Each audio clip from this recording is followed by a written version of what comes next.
What up? It's the Grandpa MC coming at you with another video. Like, subscribe, share, comment. Alright, man.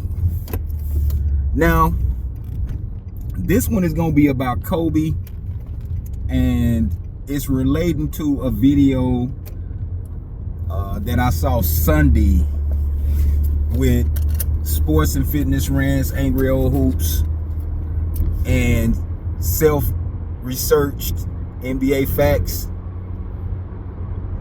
I forgot my man's name. He'll come to me as I go. But he was on the panel Sunday, and he had a question about closeout games with Kobe. And he was wondering out loud, why would a player of Kobe's caliber have so many closeout games that were blowouts? So here I am to clear up the air a little bit, because I remember all of them. Because a couple of them I was I was going against the Lakers, to be honest. So the first one that comes to mind is the game between the Detroit Pistons. It was the finals, Detroit Pistons and the Los Angeles Lakers. That was a game, I think, 5 or 6, because the Lakers, it was a gentleman's sweep, so it was 5 games. So that team had basically reached the end of their rope. This was the 3rd year. This was going into the 4th year, possibly a 4-peat, if I'm not mistaken. Nah. They were trying to restart. Anyway, I'm messing up. The first one I can think of was the Pistons in 2004. So 2004, Lakers basically was at the end of the rope. The Kobe and Shaq drama was getting tedious at this point. They had already won 3,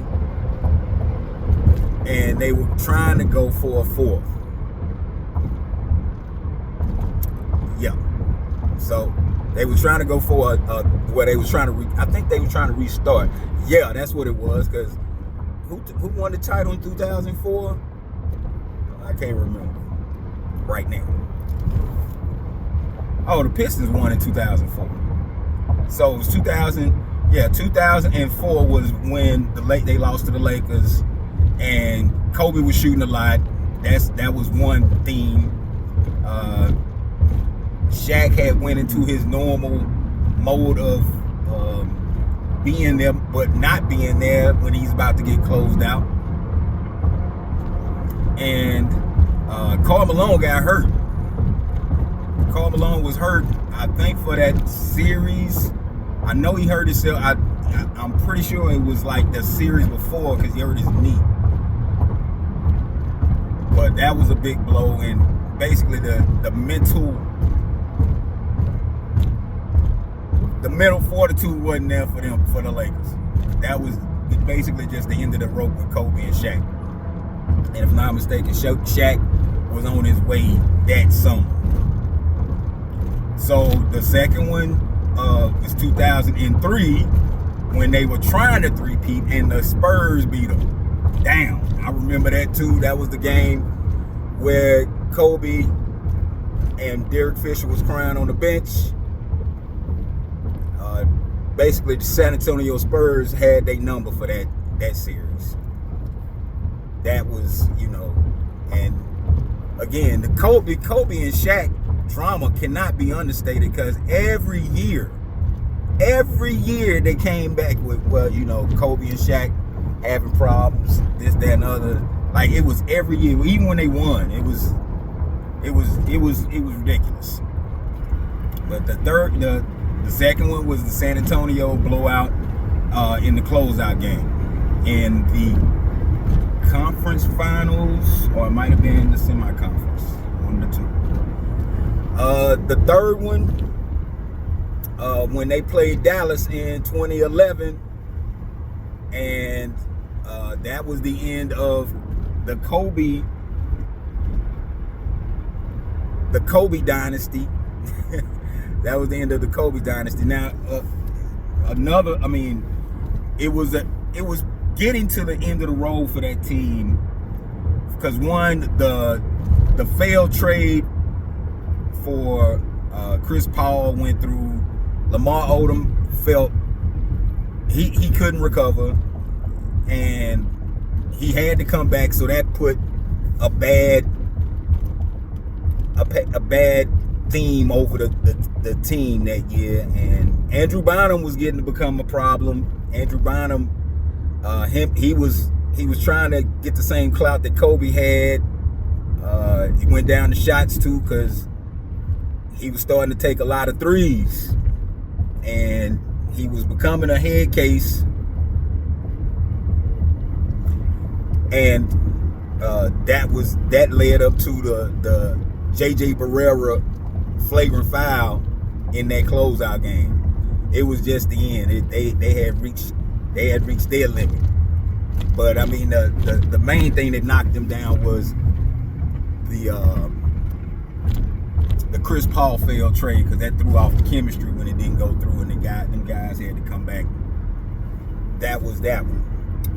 What was another one? I had wrote them down, but I'm coming off the dome. Let's see.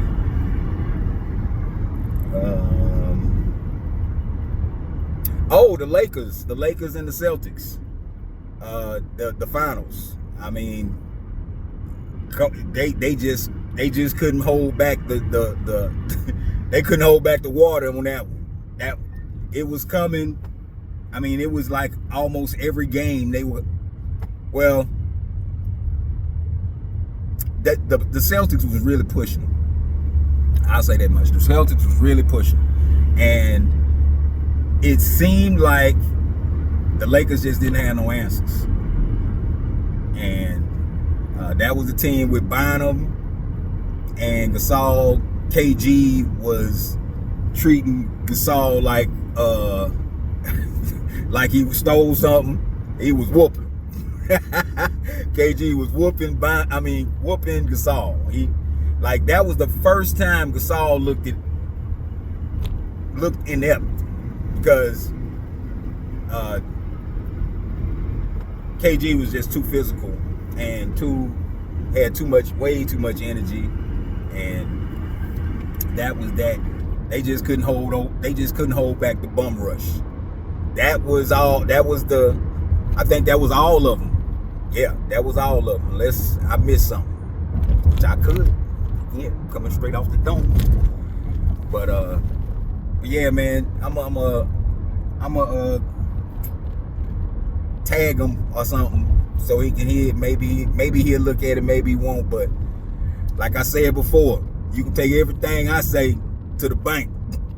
If I'm sure about it, take it to the bank, man. And those are valid points for those blowouts. Not making an excuse.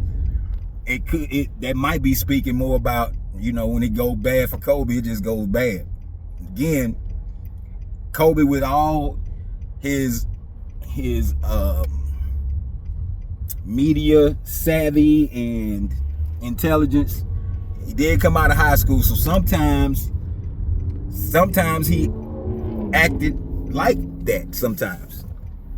So that's just how it went. So that's all I gotta say on this subject, man. Grandpa out. Finna get me some donuts.